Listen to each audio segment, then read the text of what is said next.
Hi, my name's Margaret. Welcome to my YouTube channel. I'm the creator of card readings. I've got another little episode of Tyrrell, who went missing in 2014 in Kendall Street in Australia.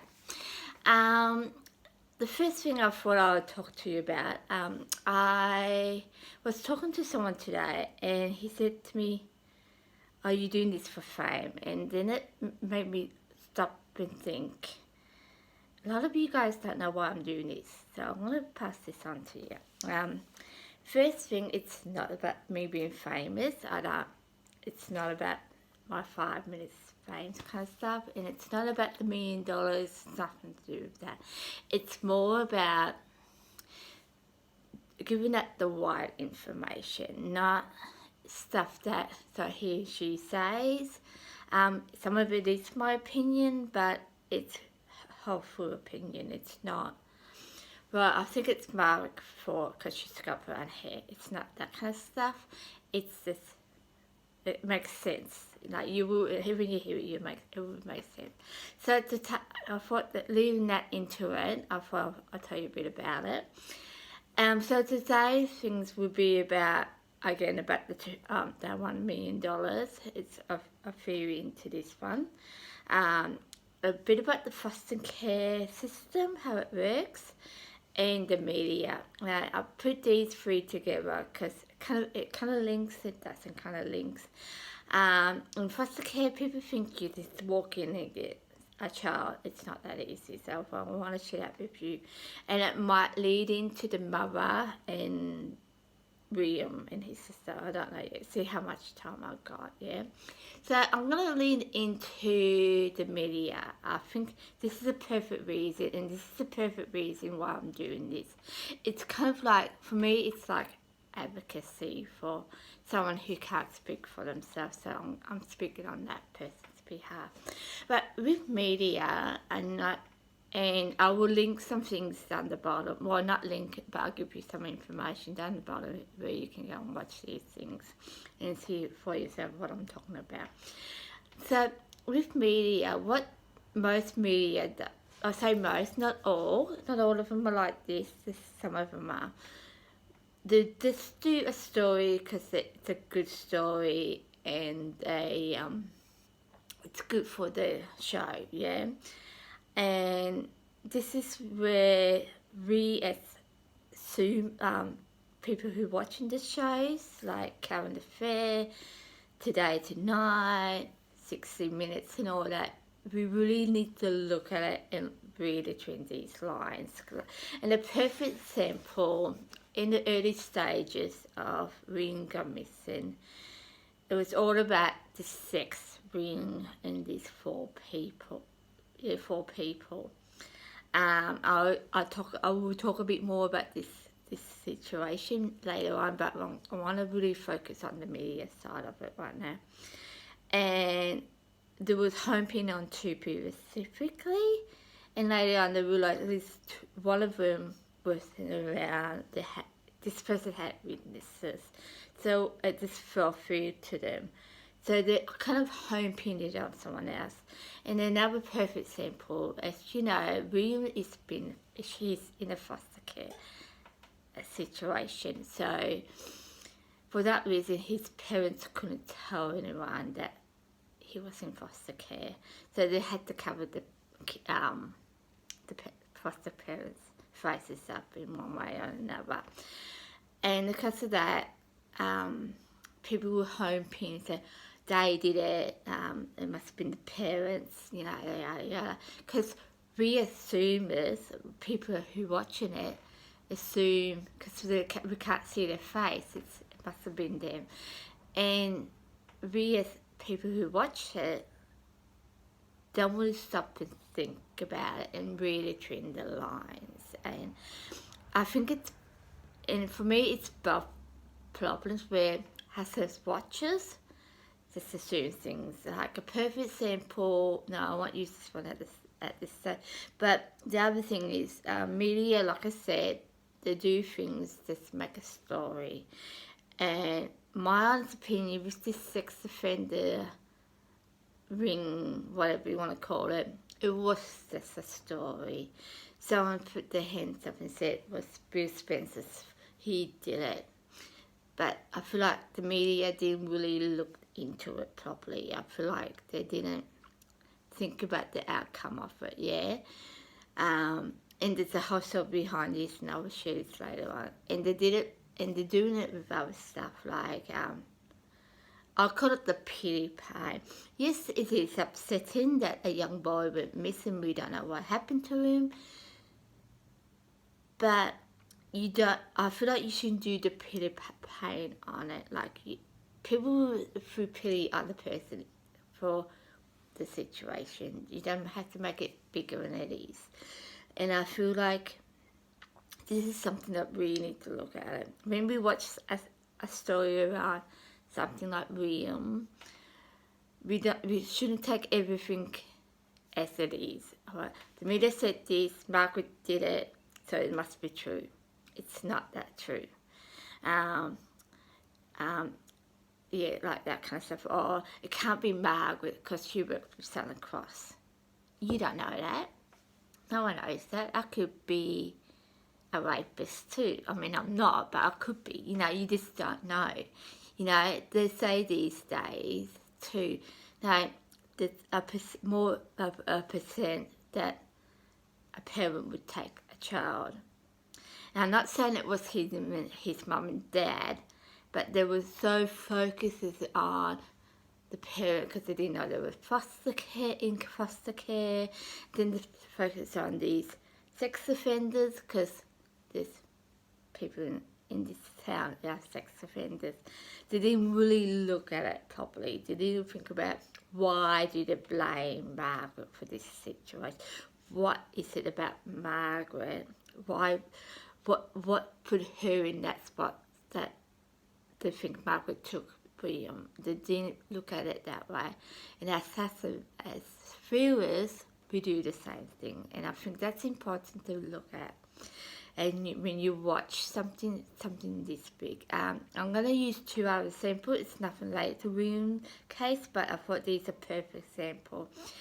One is, as you know, I'm psychic and I'm quite into watching stuff related to psychic. And I remember one year watching this thing on TV. This person's interviewing John Edwards and his daughter. His daughter's 12 years old, and the interviewer turned to her and said, "So, are you psychic?" And she goes, and she turns to this interviewer and said, "For what Dad said, I must be." That's all she said. She didn't say anything else. But from the interviewer, from what she said, she assumed that she believed she's psychic. But if she read it properly, she would have thought, well, that's what Dad thinks. I don't know what I am yet, kind of thing, yeah. But she assumed because that's what she said, well, Dad thinks I am, so it must be, kind of thing. So, yeah, and that's a perfect sample. Another perfect sample is Donald Trump. Granted, I'm going to tell you right now, I don't like politics at all, and this is why I'm using this as a sample. And it's a good example in this situation where there's a lady on the news. It's American news. I don't know what channel it is. I don't know what show it was, but I just know it was on the news. It might be a current affair kind of thing. I don't know. But she's talking about Donald Trump being a racist. That's fine. But when I watched this clip with Donald Trump talking to how I think he was doing a speech about something, yeah? Yes, he was being rude, obnoxious, showing off kind of person. Like I said, I don't like politics, and so you have to bear with that. But he was being rude and obnoxious. But I'm watching it and I thought to myself, he wasn't being a racist. He didn't say nothing about the colour of the skin. He didn't say anything about a country or a culture. He was just being rude and obnoxious. And that's the thing what media does. They take something and to take it out of proportion. And like I said, he did not say anything about a country or a culture. To me, that wasn't being rude. He was just being, he wasn't being racist. He was just being rude and obnoxious and arrogant too. But he wasn't being a racist. So people, when you, as a media, if you watch this on me, if you're a media, you work for, I'm going to use Santa Claus because that's where I work for, and I'll probably get in trouble for this, but I don't really give a rest. Yeah. Really think about what you're putting out there. Do you have your facts? Don't say because someone said Margaret did it, because Margaret did it. It's not that easy, yeah? And I want you to think about why does this person think Margaret did it? Do they know something about Margaret? Did they see Margaret at that situation? Think about it in that way with a media. But as a viewer, like if I watch Santa Claus, current affairs, let's say current affair, and they say Margaret did it, she was in Kent Street on 12:11 at 9 o'clock in the morning, she had a white car, she drove this car around this person's house, and this man saw her with William in the car. Really think about it, because I'm telling you now, if they said that about me, they're full of crap. I don't have a license, I haven't been to Kent Street yet, I don't know how to drive. So that's the thing, as a viewer, think about why they're saying it. And as a person doing this show, you don't really need to make it bigger than it is. It's a young boy who's 3.5 years old, went missing in a small town. People are going to love that up, by the way. People will figure out what's happening here. If you just give them the facts, they're going to watch it anyway. And that's where I'm going to leave this. So I want you to, as a viewer, just think about what people are saying. Are they making it bigger than it is? Do they have the proof? As a person who works in the media, think about what you're putting out there. Do you have your facts? Do you know all the information in it? Because the thing with all this, as Bob said, as a person working in the media and a person watching the media, and if you're a person who believes in everything what the media says in the two situations, you can make a problem bigger than it is. And there are some things in William's case, and I will bring this up later on, that made it bigger than it is, and to a point they're probably going to get themselves in trouble. And I think that's important to know too. So really think about what you say on the media, and as a viewer, think about what's the person saying. Is it true? Where did they get it from? So that's the thing I want to talk about. Kind of reading between the lines, yeah? And I think that's important. So that leads into I'm going to use the $1 million just in case with the next bit. I'm looking at the $1 million, not because I want the $1 million, but from what I've been told, in 2017, that when the $1 million came out, there was $1 million award for William's return. No answer, sounds like no question asked, just William's return. And I look at this situation and I found it really interesting. This is like 2.5 years ago, right? And there's no one came forward with it. No information later. There might be some sightings, but no real facts where, it's William. So, now I find that really interesting. So it made me think, and this will kind of go with my theories, is this person didn't do it for the money. This person must not have done it for the money. They must have done it because they wanted the child, or they didn't want to hurt this child. Or he hurt himself, like he somehow fell and hurt himself. Because there's no one or nothing, no information coming forward related to the crime scene. And I find it quite interesting in a sense, because there's no links or nothing related to Marcus got information to why William's coming back.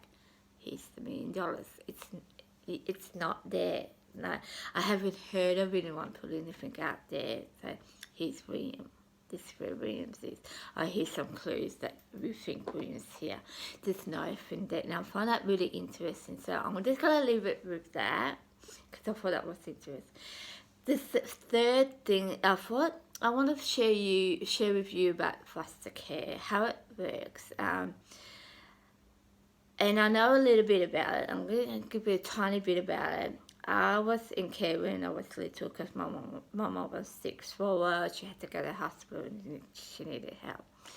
I've been around people who wanted to put their children in the foster care, and I've been into services where they do foster care. So I know a little bit about foster care and how it works. So I want to share this with you. And it kind of, you might think right now, what does this got to do with the case?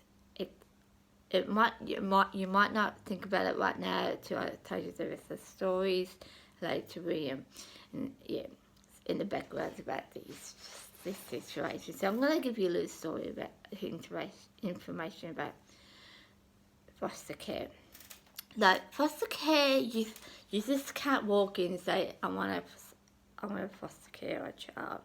It doesn't work that way. You can say, I want to go in and say, I want to look after a child. That's fine, and that's fair enough, because that's what you're there for, yeah. But it's not that easy. You have to go through police check, working with children check, and this is no matter what service you go to. Like my service, I assume they'd be happy for me to say this. It's interchange, and they do mini foster care kind of thing where you might have them for 1 or 2 days up to 6 months and then they go home. So it's a kind of like a mini foster care, and sometimes it's emergency foster care. So it's not as big as William's case. So William's case will be bigger. And the other thing you have to realise with foster care, or anyone who, it's foster care, aged care, youth work, disability, anything about it. Human Service, DHS, is some way part of that. I know with disability, the day services in houses, 51% of information or connection is to DHS or DHHS, depends where you go. And I think that's important to know too. So, yeah. So, the thing is, like I said, you can't walk in and say, I want to be a foster care parent and then hand over you a kid. It doesn't work that way. It's a very full-on situation where, like I said, you have to go through a police check, work with children check. They want to know your background, like if you've been in an abusive family, or how much money you earn, can you look after the child, if there was an emergency, what would you do, if you had an adolescent child, what would you do, what's your relationship with your partner, what's that like, do you have other kids? It's a full-on situation, and in some situation, depends on the situation, is sometimes even the parent of that child will want to meet you. I'm assuming, yeah, so something that happens, they will come and meet you too. So the parent has to like you too. The child has to like you. You have to have that bond there. It's a full-on situation. You have to know certain policies and procedure. If your child went missing in foster care, do you know your policies, procedures behind it? If your child had to go to hospital, do you know what to do? With interchange, the situation with William, you will have to write an incident report. They will want you to know how to write an incident report and who to report it to.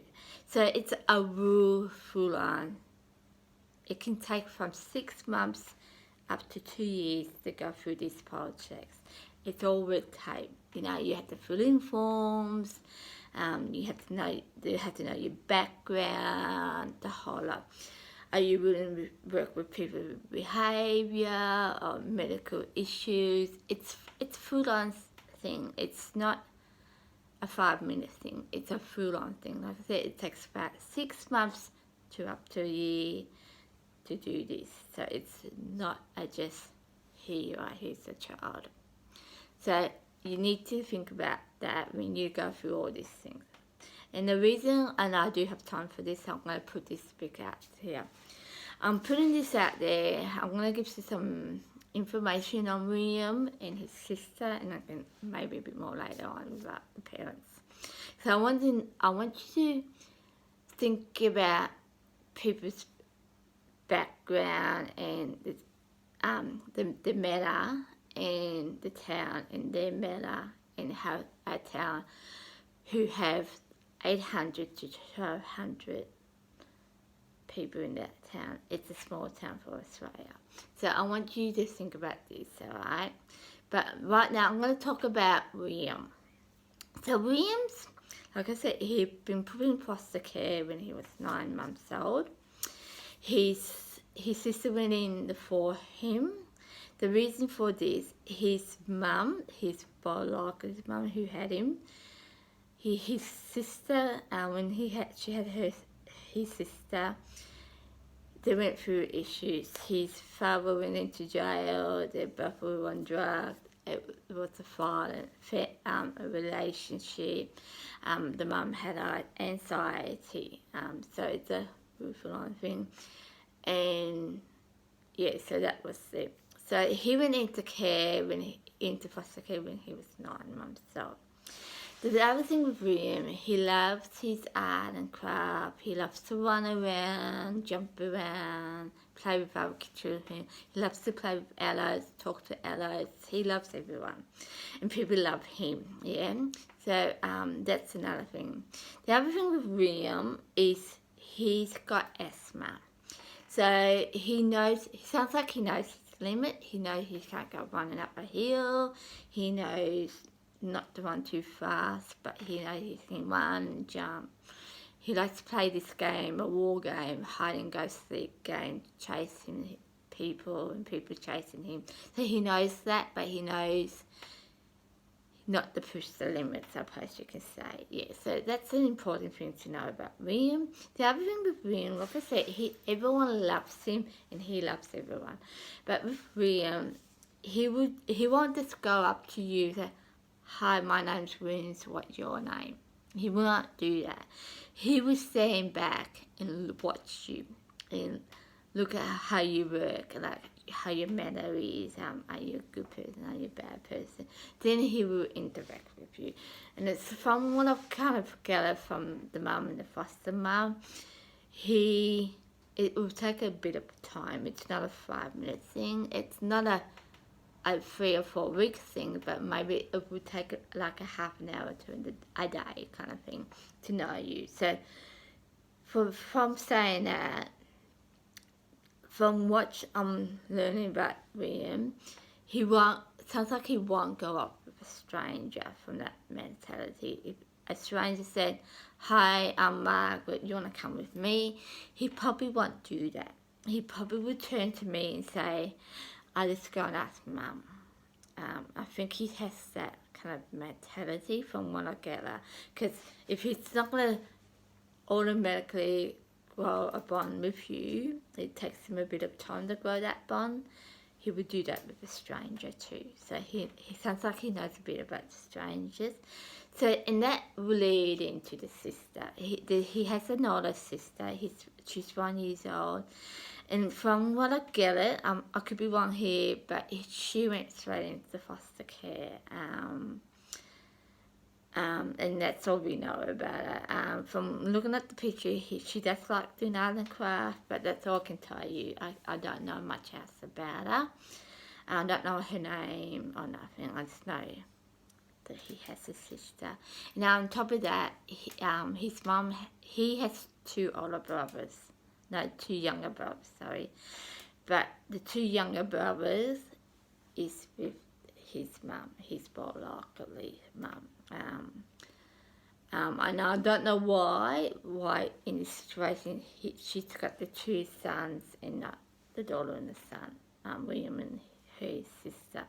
I just know she's got his youngest brothers. So, and that's pretty much where this will go on to. Perhaps I can talk to you a bit about Carly. That's his biological mum. And I'm going to talk about her a bit because I think it's important to know her background too. Like I said, when she had her older daughter, William's older sister, she went into foster care. Sounds like it's all thrown away. And about a year later, she had William.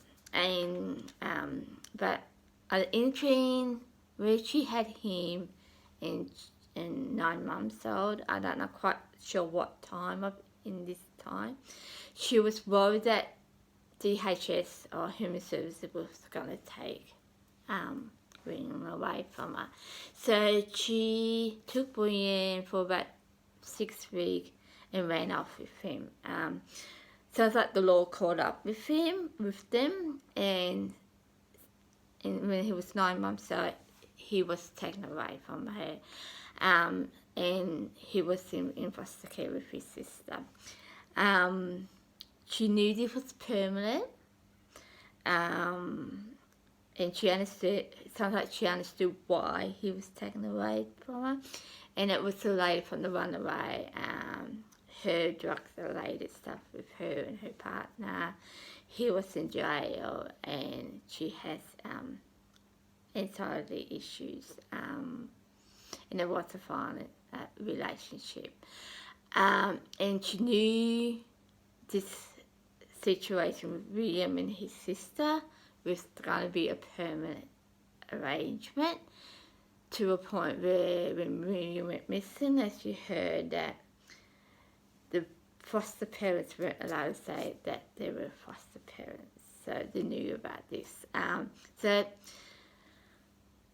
like I said, with her 2 youngest sons, with her, I don't know why, but they are. And to me, that from what I get from the whole foster care side of it, she does have a kind of a good bond with the kids. Every 6 to 8 weeks she goes and sees William and her daughter in the community, out in the open with we call it with supervision. So they have a good bond. With the whole 3 of them have a good bond. She probably takes her son with her. I'm assuming there she might have taken her sons with her. So there's a bond there. I really don't know if William knows he's adopted or not, but yeah. So, and the same with the daughter. I don't know if they know they're in foster care or not. But I thought that's a good thing to know about Kylie. And from what I get at, she really cares for her family. She wants them all together. She's trying to look for them as much as the foster parents are. She just wants the best for them. And I think that's important to know too. It's not, I don't want to see them again. It's not that kind of thing. She wants the best for them. Yeah. So the following through the YouTube thing. Sorry, it's the YouTube thing. I'm going to talk about the foster parents. Like I said, there's 4 sex offenders. Well, 20, but out of the 20, there's 4 sex offenders people are really focusing on. I'll talk about that. And who knows who. I think it's named Greg, the guy who was doing the police looking for William, but he's retired. I'll talk to you more about that in the next video. He's back. How he's related to this thing. What else will I talk to you about? The town itself and the environment with the town. I'm putting the town into this because I think it's important to know that the whole how things work. Because, like I said, the media will over-saturate things, and that's us as people will just look at things and say, yeah, that's true. We don't even think about it. Some of us don't. And I think some of us do need to think about it. Before we say it was Margaret's fault, we really need to think about this. Why is it Margaret's fault? What is it about her? So I think it's important. So that's where I'm going to leave this right now. So the next one it's the people who are involved, the foster parents in the town. And some of the people I would talk about, they're not involved in the sense of police are looking at them, but it's something that you might want to know about. So, yeah. So I'm going to leave it at that. And this, I don't know if this will be useful for some of you. I think you really do need to look at the media side of things. Just don't say yes or no to things before you look into it properly. I'm going to list some points there as things to watch, and you will see, like, I'm going to leave like current affairs, 60 Minutes and Four Corners are mainly free, I would say, to watch, because they're quite good, and you can see the matter of people in Sunday Tonight show, how Melissa relates to the mother, and how the current affair relate to the sex offenders, and yeah, so it's a whole thing there. So when you watch it, you kind of know what I'm talking about. Yeah, so it's important to look at this and look at it outside the box. Yeah, it's a perfect example. Just think outside the box. And like I said, this is not me trying to be a media. It's just me trying to be helpful. I don't want the $1 million. I just think more facts you get out there, and realistic facts, not be just blaming on Mark because Mark was just a girl kind of thing. I'm just using that up. You don't want that. You want facts. Why do they think it's Margaret? So this is the things I've brought up. This would be useful for you. So you're going to watch and think, and I'm going to put a name out there, Bill Spencer. Yes, he's a sex offender. I won't say ex, I don't know it. But he's a sex offender.